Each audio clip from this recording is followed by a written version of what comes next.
Down 50% one week, up 30% the next. With so many of us scratching our heads trying to make sense of Bitcoin and the other major cryptocurrencies, especially given their recent extreme price volatility, I decided that it was time to pull in an expert, one of the earliest and most active pioneers in the crypto space. He shares a lot of great insights I hadn't heard before, but in short, he expects a continued wild ride ahead. Anytime a currency nears collapse, whether it's Germany, 100 years ago, speculation is the only hope people have to make enough money to stay ahead of the inflation. People are forced to speculate, and they see some people winning massively, and they think that's my ticket because gambling is the only hope because investing no longer makes sense given the environment. So everything I see going on here is completely predictable, and I would expect it to continue until the currency collapses. It's just going to get more and more excessive speculation, more and more volatility. Hello, and welcome to Wealthion. I'm Wealthion founder Adam Taggart, and today we are speaking with a very special guest. We're going to be talking with Dan Larimer, who's a software programmer and entrepreneur who has played a prominent role in the cryptocurrency ecosystem since its early days, most notably for his creation of multiple blockchain projects, including Steem, BitShares, and EOS. I invited Dan on the program this week as I've been covering the recent price action in the cryptocurrencies, but I'm feeling acutely aware of the deficiencies in my own understanding of the space. I am definitely not knowledgeable enough to be considered a crypto expert. So I thought I'd bring on someone who is, who can hopefully provide a much more informed perspective. Dan, thank you so much for taking the time to join us today. Thank you so much for having me, Adam. Oh, that's a real pleasure. I really enjoyed the conversation that you, Mike Maloney, and I had a month ago, and very excited that you could take the time out of your busy schedule to answer some of these questions. And it seems like you're taking them from bag end, no less. Yes. Who doesn't want to live in the Shire? Yeah, exactly. Well, look, I got a number of questions for you, but just for the folks watching who don't know what Steem and BitShares and EOS are, can you just give a very brief summary of your deep history with blockchain technology? Mostly just to impress on folks really what a rarefied expert you are and how fortunate we are to have somebody of your stature and tenure in the blockchain space on this program. In fact, I believe you actually interacted with Satoshi Nakamoto, correct? He's the purported creator of Bitcoin. Yeah, I discovered Bitcoin way back in 2008, 2009, right when it was coming out, because I was attempting to create the solution for digital currency that did not depend upon governments or gold or silver to back it after things like e-gold, and the governments had clamped down on that. So I've been in the space for a really long time. One of the first projects I did was BitShares, which was an attempt to create the first DeFi or decentralized financial platform that allowed you to trade gold, silver, and dollars on a blockchain in a completely decentralized way. They're basically derivatives on the blockchain. And in order to do that, I had to advance the state of the art of blockchain technology so that we could have faster confirmations, more reliability, governance on chain. So I built the first decentralized autonomous organization, DAO, developed delegated proof of stake, which is where the token holders vote to elect the people that are running the chain. And there's a number of other innovations. So that's where I got my start with BitShares, trying to solve the problem of the governments regulating the exchanges, the on and off ramps for Bitcoin, so that we could create entirely self-sustaining communities of people using these digital currencies. Then I started asking myself the question, well, not everyone wants to contribute financially to something so risky, but money is just one form of capital. Time, energy, attention is another form of capital. So I created Steem, which is the first decentralized social media platform where you can earn tokens by posting on the blockchain. The content is hosted on multiple websites, and the token holders are basically voting up content and allocating rewards. It was one of the fastest growing blockchains, one of the fastest growing websites at the time. And I think it's still the largest blockchain-based social media platform. The community has since split into Hive, hive.blog, And then I took all the lessons I learned from BitShares and Steem and created EOS, which is a smart contract platform, which allows anyone who wants to build these applications to do so in a faster way and to integrate them together. And this has been, over the course of the past 10 years of research in an industry that's only about 10 years old. All right. Well, okay. So clearly you've been there from the very beginning. You've been a pioneer in creating a lot of kind of the core applications that have been built off of the blockchain. Dan, I'm really hoping that this is the first of a number of discussions with you going forward. I really do want to get into the technology side of it, really understanding sort of the promise of the blockchain and what makes you most excited when you look ahead. And I know that you're involved in some really interesting projects like Eden OS, which I'll give you a chance to talk about real briefly at the end of the conversation here. Sure. But I don't want to give that topic short shrift. So I don't want to compare it with all the questions I have for today, which really are at a much higher level.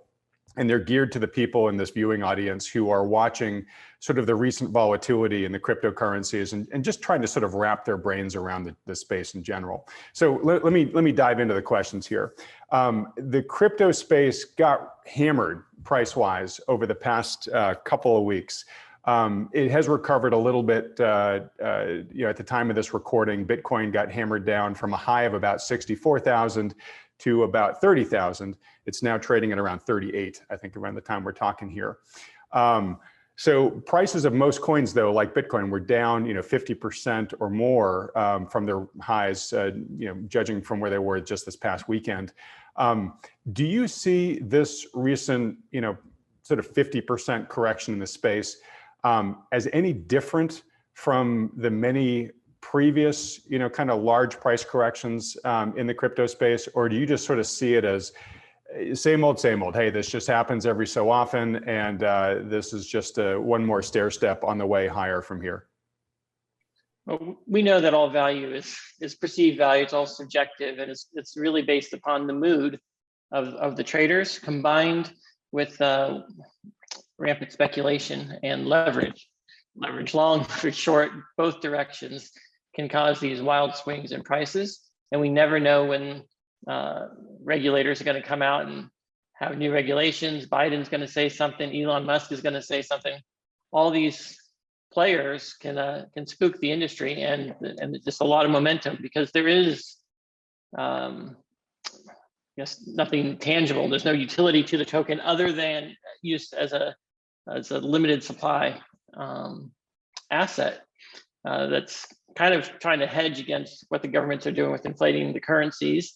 And that's how I view it, as a form of wealth that you can take anywhere in the world and doesn't take up any space. You can manage, you can actually have custody of your Bitcoin with tens or more millions of dollars and go anywhere in the world. Trying to do that with gold or silver is really challenging. So there's some value to that capability, and that value can be undermined by regulations that would attempt to restrict how people can buy and sell and how the governments want to track and what you have to report to the IRS and who's doing the reporting. And so all these things factor into this massive volatility. But the undercurrent behind it all is just the steady destruction of the dollar, which is just a matter of time. And where else are you going to put your money? Everything is inflated and can collapse. All right, great. I want to actually pull at several threads that you mentioned there. Everything from speculation to regulation to finding a store of wealth to protect against the devaluation of fiat currencies. All right. Well, let's start with regulation, because some of the recent news stories that certainly were correlated with the recent drop in the crypto space. Can't say for sure whether they were causal or not, but were several nations coming out and saying, look, we're going to be ramping up more aggressive regulation against the crypto space. But before this recent downturn, maybe like a month ago or so, Turkey came out and basically said, look, we're just banning cryptocurrencies in our country. But last week, not once, but twice, China took pains to say, look, we're going to be going after miners, we're going to be curtailing miners, and we're going to be seeking to curtail just overall crypto transactions within our borders. In fact, they issued a warning to investors basically to, urge them to steer clear of the cryptocurrency space. So they seem to be getting a lot more serious about it. And then in the midst of all that, the US Treasury announced that it was going to start taxing all crypto transfers in excess of $10,000. So, it seems like the regulators, who have largely been sort of watching from the sidelines over the past bunch of years, are really beginning to finally sort of suit up for the game in terms of figuring out how they might want to, curtail, constrain cryptocurrencies going forward. How material is that? Is that something that you think is a credible threat? And if we are in to use a baseball analogy, what inning do you think we're in terms of the centralized authorities really beginning to sort of start? I don't like to say declaring war on the cryptocurrencies, but at least really amping up the regulation and the constraints they're going to put on it. The idea behind cryptocurrency was to create something that couldn't be regulated because it's so decentralized. There's no one country that has the ability to stop it. It's on everybody's computer. You'd have to go after all the individual users. That was the idea, the design at the beginning, and it took the regulators a long time to figure out how to control it. But as Bitcoin has gotten bigger and more money has been flowing in from institutional sources, publicly traded companies buying Bitcoin and the like, they need a regulatory framework that allows them to hold Bitcoin on their balance sheet. And so at the same time, we're seeing lots of acceptance by publicly traded companies. Now the regulators are coming in and trying to control it. And my prediction is that Bitcoin is going to be captured by the regulators in the same way that gold and silver were captured. Gold and silver are fully decentralized money. But they're not necessarily easy to transact in real life because you have to deliver them in person or you have to rely on an intermediary. How do they shut it down? They regulate the banks, the intermediaries. Bitcoin is now becoming too expensive to transfer and too risky to hold on your own, just like gold and silver. So everyone's holding Bitcoin on the exchanges and they're regulating the exchanges. And eventually Bitcoin is going to be, no one's going to deal with Bitcoin. They're going to deal with IOU Bitcoins from regulated institutions, which can then evolve into fractional reserve Bitcoin and eventually no reserve Bitcoin, 100 years from now. So if the regulators allow Bitcoin to continue and don't shut it down outright, that's the direction I see it going. That doesn't mean Bitcoin won't go up in price. It doesn't mean speculators won't use it. It just means that it'll be controlled by the same system under the same rules that Bitcoin was created to disrupt, right? Bitcoin was created for people that can't get bank accounts to transact. And now you need a KYC and do all these things in order to use Bitcoin. They kind of suck Bitcoin back in. It might be called Bitcoin, but it's no longer the essence of what it once was. Right. So is that the risk that you see here? So let's make this about Bitcoin specific for a moment. So when you talk about seeing the potential for that kind of future, am I hearing you right, where it's really sort of stripping away all the philosophical reasons why Bitcoin was created in the first place? Correct. Yeah. The only thing that remains is that Bitcoin's a little bit easier to take physical possession of than gold. But with regulations, they're attempting to make it illegal to hold it yourself, or impractical to hold it yourself because you have to do all this extra KYC. It's like having bundles of cash and going to the bank and then you need to fill out a report. Taking Bitcoin into your own control with your own keys and trying to spend it is like showing up and paying cash for a house. They start asking all these questions and no one wants to deal with it. So I think taxation is an issue to Bitcoin adoption and regulation, and the power to tax is the power to destroy. Okay, so let me dig into this just for a moment, because I want to ask you this pet question that's just been bugging me ever since I tried to wrap my brain around Bitcoin, which is, before cryptocurrencies, central banks were just hyper allergic to anything that even smelled like potential competition.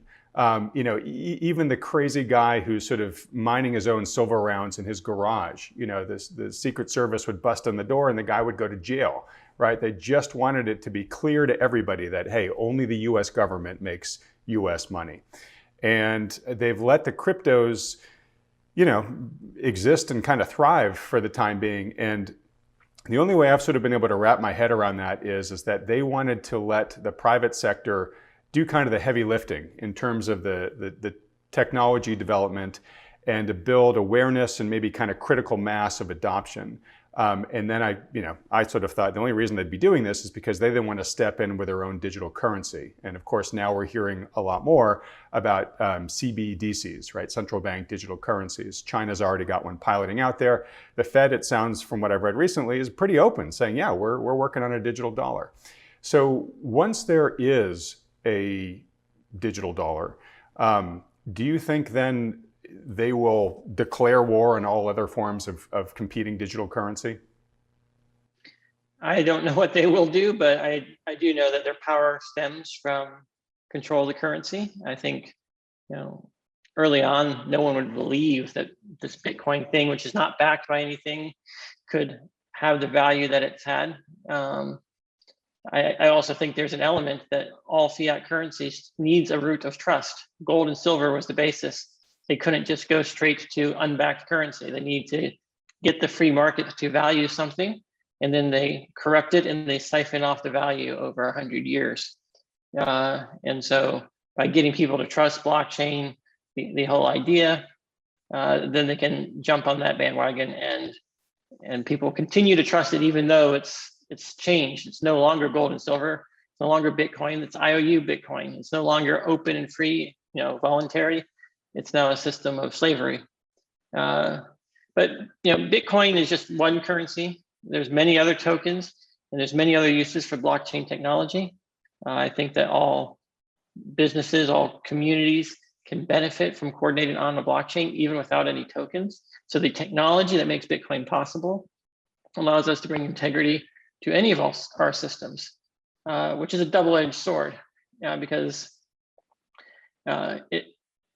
if you had complete integrity and the government could completely control everything on the chain, that strengthens the government to the extent that the government's using blockchain to prevent fraud, right? Right now, there's a little bit of freedom by operating the cracks in the existing system, right? The lack of integrity of the government allows a little bit of freedom. But if everything starts leveraging blockchain, then there's going to be less opportunity to operate outside the rules of the blockchain. And that's so it's a double-edged sword, kind of like atomic energy. Yeah, that's actually a fascinating point, and that's the kind of discussion that I want to have with you soon on this program. But again, I think to try to dive into it right now would be doing it short shrift, and also, there's still a couple points here on the currency side that I still want to chat about. But I do want to be really clear here. Huge difference between a specific application like Bitcoin or whatnot versus just the blockchain technology itself. And I'm really not out to bash, certainly not out to bash the blockchain. In fact, I think it's transformative. I'm hugely inspired by it, and I can't wait to learn more at the font of your wisdom about what it might be able to do for us going forward. But reason why we're addressing these questions today is so much speculative money has flowed into the major cryptocurrencies recently. And I'm really trying to drill down to, look, are they just speculative and they're just going to be wildly volatile, but what we're seeing right now is still kind of business as usual? Or is the world really waking up to some of these issues that you and I are talking about right now, where investors may decide, wow, you know what, Bitcoin was the early lead horse, but it might not be the lead horse going forward. And if I can actually just dig into that, because as I've been trying to bring myself up the learning curve of cryptos as fast as I can recently, it's become less clear to me that Bitcoin can function as a world currency, sort of in the way that people, I think, initially envisioned it. And that's due to several limitations, some of which I understand, some of which I don't.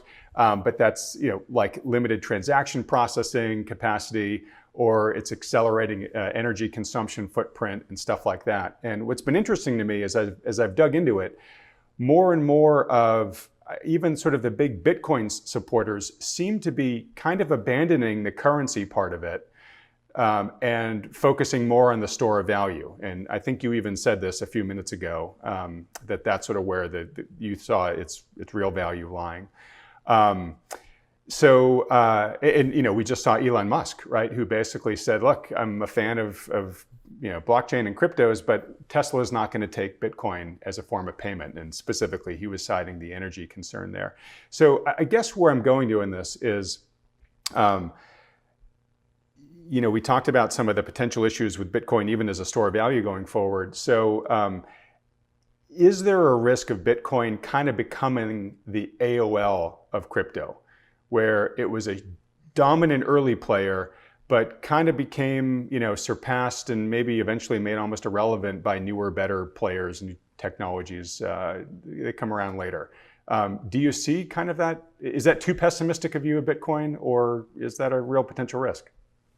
Well, my entire career has been built around creating better technology than Bitcoin. I believe I've got some of the best blockchain technology out there, but it's not the technology that determines the value of things. The case can be made that look at Dogecoin, which is just the same exact technology and code as Bitcoin, made as a joke, and yet it's the fourth highest valued, or at one point it was like the fourth highest valued blockchain out there. Yeah, fifth today. But yeah, I want to talk with you about that. Because Elon Musk says something about it, right?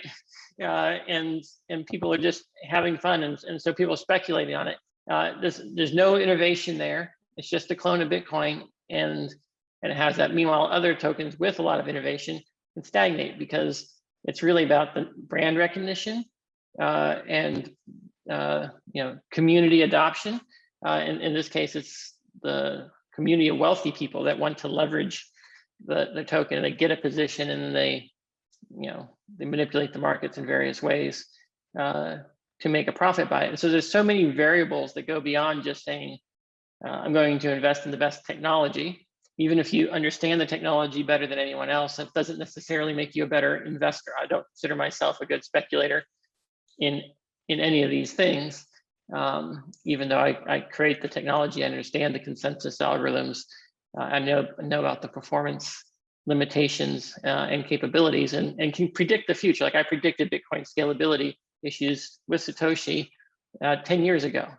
And all those things are coming to pass now. So it's not just a matter of... Sorry to interrupt, but I want to give you recognition for that. Your due props, because that is accurate. And it took a long time, I think, for you to feel validated on that, but I think you should now. Yeah, thank you. So bottom line is, when you're speculating in cryptocurrencies, because that's what you're doing, you're buying it from someone else, you're not investing in a project, someone else is exiting while you're entering. It's pure speculation, just like you would speculate on any other commodity.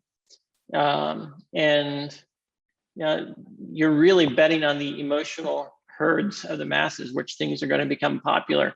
And so that's why it's really hard to give any advice. I can tell you, which algorithms will likely have limitations and things like that, but this is a social phenomenon. It depends as much by which powerful influencers adopt various chains, like Elon Musk saying something about Doge and sending it up. That is what's driving this. And unless you've got the inside scoop on what some of these people are doing, the only other thing you can do is look at the macro trend, which is that there's trillions of dollars being printed. And even if a small portion of them flush over into the space, prices go up across the entire crypto space. And so I would look at the relative value of gold and silver to the cryptocurrency space compared to the mountain of other assets out there, and realize that everything is overvalued. In fact, I would almost say that you could consider Apple stock or Tesla stock valuations to be very similar to cryptocurrencies, because they're not tied to actual income and earnings in many cases. They're just speculation and floating out there. They've got a story that they're tied to these things, but the valuations are disconnected from reality. Almost like Bitcoin's valuation is disconnected from any type of revenue stream or business model, other than the fact that it exists as a store of value. And I think that's what's going on in the stock market with a lot of the big stocks. I feel like, stocks are just another form of currency that people are using, that you have to go into and out of dollars to trade. But that's how I understand the stock market in terms of what I see going on in the crypto market. Well, look, I would completely and totally agree with you about that. And that's actually kind of, again, why I wanted to have this interview, is because personally, I'm so concerned about the excessive level of speculation in the market in general, right? And many people, myself included, have called the era that we're in the everything bubble, right? Where it's hard to find an asset class that hasn't been driven to levels of speculative excess. I'm kind of zeroing in on the cryptocurrencies because I think they're one of the most extreme examples of that, from my opinion, and yours might differ, other people's opinions may differ. Mm-hmm. But certainly with the volatility in there, it's one where a lot of people who are sort of jumping on the social phenomena and not necessarily understanding the technology or the real underlying value proposition, they can be throwing a lot of their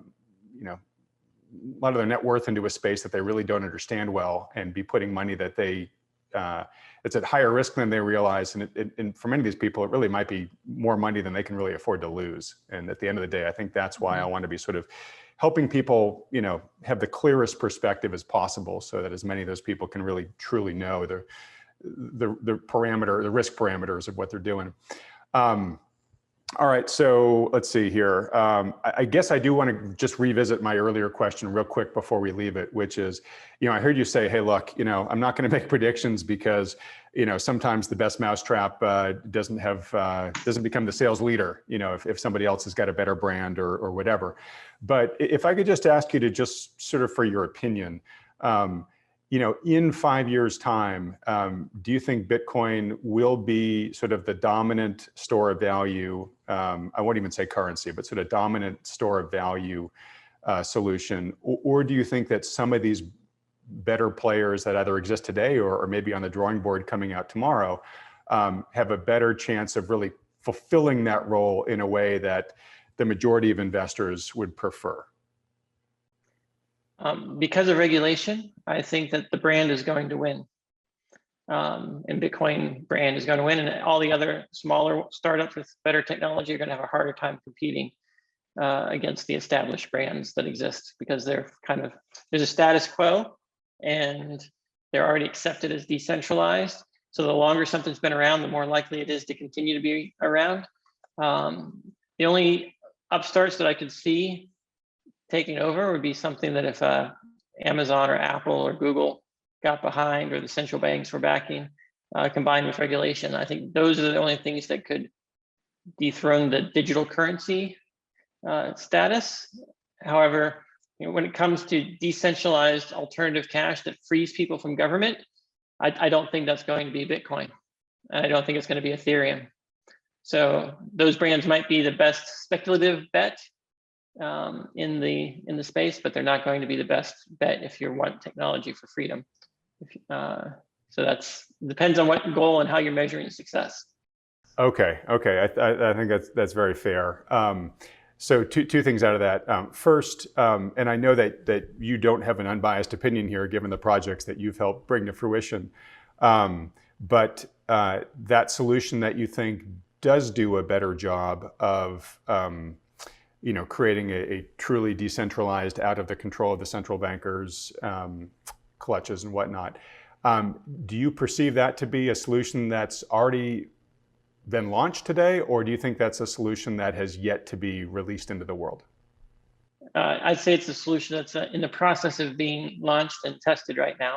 Obviously, I did EOS, and EOS is based on delegated proof of stake and whatnot. But there's the Pareto principle, which is the 80-20 rule. It's the 1% of the people and 51% of the wealth rule. It's just a fact of nature. And whether you're talking about Bitcoin mining or influence in political systems or whatnot, that tends to be the structure of those systems. And so how do we design a governance system that protects the independence of the people and maintains decentralization? So that's what I'm pursuing, and that's what I call Eden, which we talked about a little bit earlier, or Eden OS, which is, I guess, the operating system for doing governance that eliminates incumbent advantage, is immune to political parties, and a number of other things. It's kind of a fractal structure to governance that maintains independence and maximizes the power and influence that each individual has in society as a whole. That's the area I'm researching, because I think that having people collaborate and coordinate together to reach consensus is the most powerful thing. And it's the thing governments and people in power try to stop. And they don't want us to reach consensus on a new currency because they would lose their power. They don't want us to reach consensus on any number of things that impact their power. And so they divide us. And we can all agree that we don't like the system that exists, but they won't allow us to agree on a new system. And so that's what I'm working on. And I think that a currency based on that system that rewards independence of communities and can operate at small scales and in a fractal kind of structure, that's the future. That's what I'm working on. And that's why I wrote my book, More Equal Animals, to really dive into the structure of society if you care about individual freedom.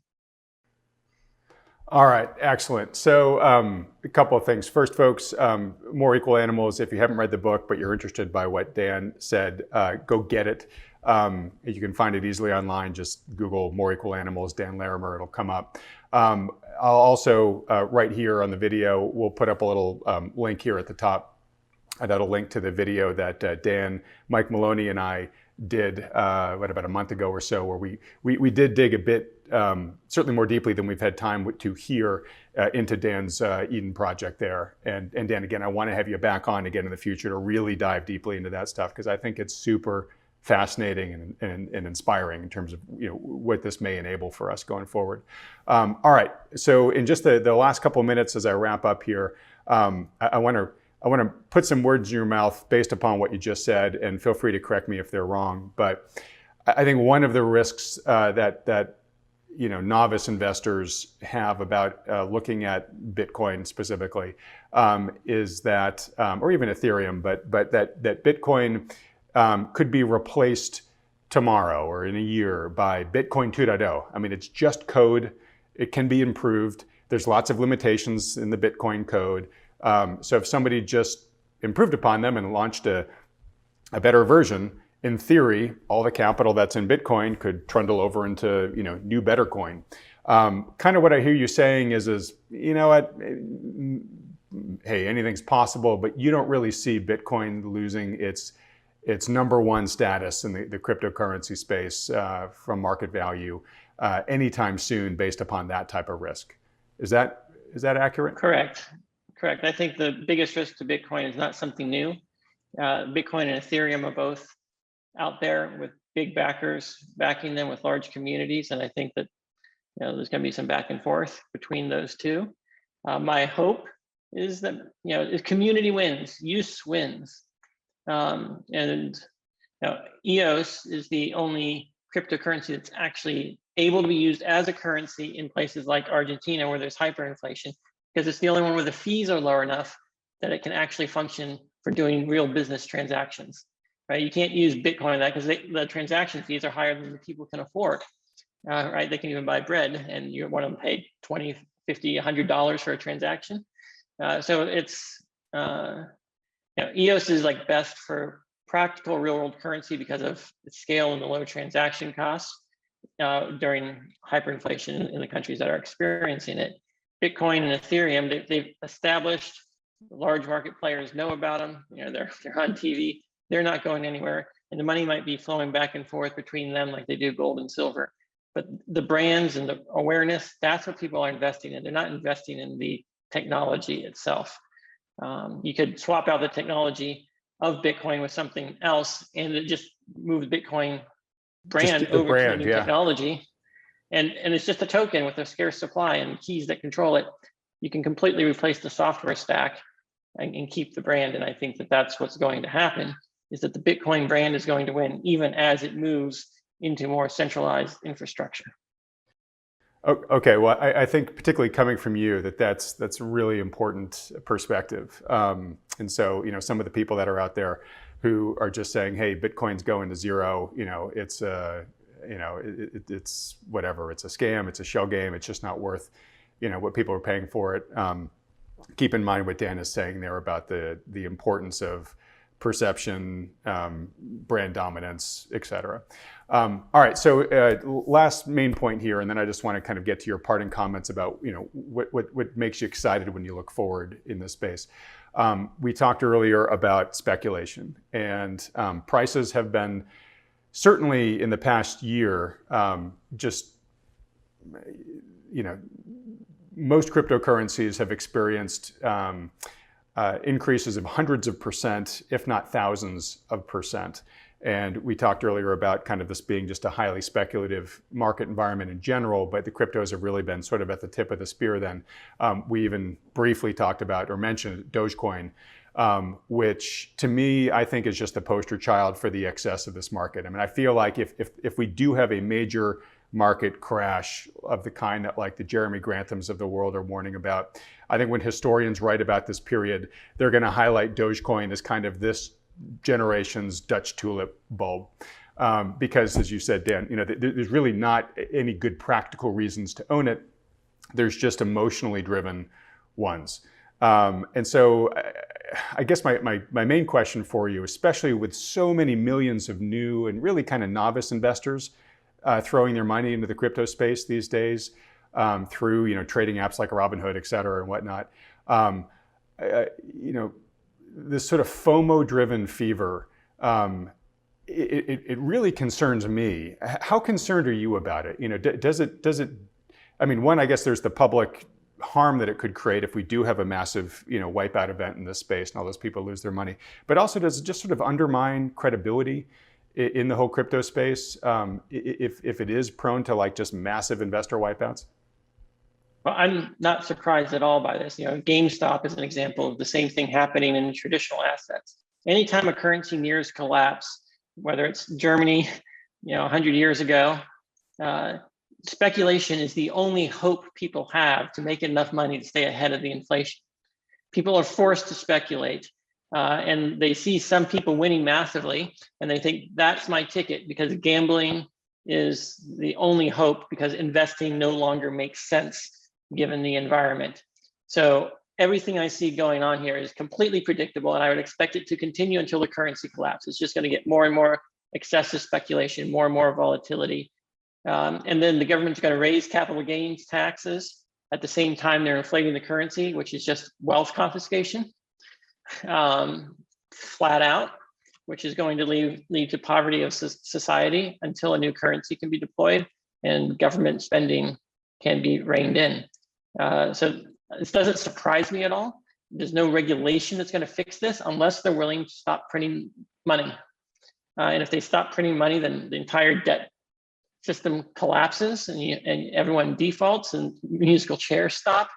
So, it's which way do we want to die? One way or another, the economy is going to have to shrink back to actual assets and not paper claims on things, right? It's a game of musical chairs. Everyone thinks they have a chair, but when the music stops, either by inflation or deflation, not everyone's going to have a chair to sit in. And that's the reality of our economy right now. And what you see in crypto is just people gambling, trying to outrun the tidal wave of monetary destruction heading our way. All right. Well said. And it's a great answer, although it kind of makes it a little harder for me to. The question I'm trying to answer in folks' heads here is, look, is the crypto space just kind of ridiculously overvalued right now, and is it better to sort of wait for some sort of price correction where you can have at least slightly more empirical argument for investing in it? And part of me thinks that you would say, yeah, that's probably not a bad idea. There's a lot of speculation in there. But also what I hear you saying is but the prices could still continue rising in the long run as long as the government is continuing its debasement and devaluation of the currency, because this is what happens in rising inflation, maybe on the way to hyperinflation, where speculation really is the only way that most participants believe that they can get ahead of the currency debasement rate. All right, so I'll stop there. But did I correctly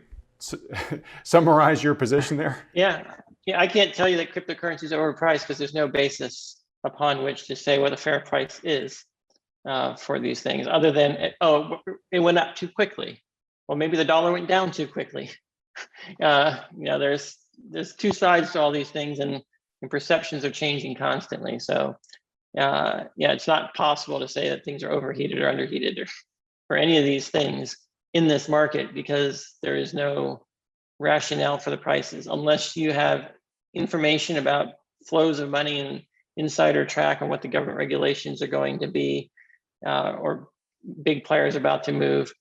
Unless you got that type of information, which I don't have access to any more than anyone else, it's really hard to predict and say which way things are going to go. The only thing I can accurately predict is that the dollar is going to lose value, shortages are going to continue, and prices are going to inflate, and speculation is going to increase across all asset classes in the years ahead. And I don't know how long it's going to take, but I know that's the direction of the economy, and it can go up and down a lot between now and the final destruction of the dollar and replacement with something else. All right. Well, I think it's a great summation, and I do just want to zero in your point of the volatility, the up and down, and I think folks watching take from this that prices of the cryptocurrencies are heavily driven by speculation for one very important reason that Dan mentioned. There's no easy way to value them. I will say in the same breath that stocks are extremely overvalued as well, but there are empirical ways to value a stock and to judge whether it is overvalued or undervalued. We don't really have that sort of true north when it comes to the individual cryptocurrencies. And why the volatility matters so much here is, to Dan's point, so many people, and particularly right now the younger generations, are, they're looking at the fast accelerating cost of living. They're looking at wages that have been stagnant to date. We'll see if some wage inflation begins to kick in here. But they're basically seeing that they're playing a loser's game, right? Their costs are rising faster than their income. The price of everything around them is already largely out of reach. I mean, if you're 28 years old and you want to buy a house, it's a real stretch for a lot of folks there. And there's no reward. In fact, there's punishment for saving, right? There's no return that you get on your savings.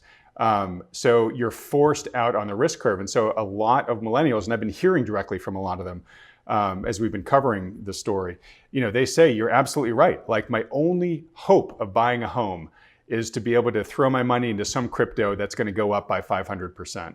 Right. And of course, that is about as highly speculative as you can get. That's like, going into the casino and basically just betting it all on black. So, that's not a healthy society. And Dan, I'm not here to have you, provide the answers to all of society's ills, but a lot of what you work on in the blockchain is actually trying to set the foundation to do that going forward. So I really do want to commend and recognize you for that. And again, I want to have you back on the program to go into that in depth. But as we wrap up here, let's try to end on a bit of a positive note.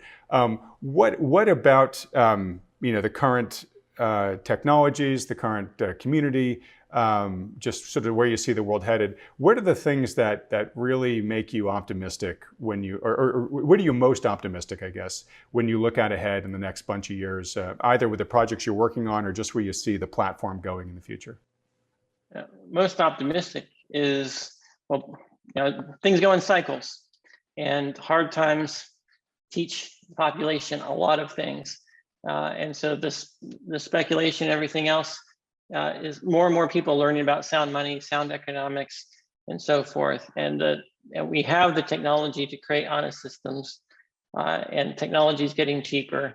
So I'm very optimistic about where society can come out of the ashes of things as we learn these the hard lessons of what happens when you spend more than you produce. And I guess that leaves me optimistic because of the internet, because of shows like this, that people are getting educated in large numbers, unlike any other time in history. And that gives me hope. All right, great. Well, I think that's great to end on. Dan, thank you so much. Really look forward, if you're willing, to have you back on this channel and really dive into the technology side of things and the solutions that the blockchain is going to be able to enable.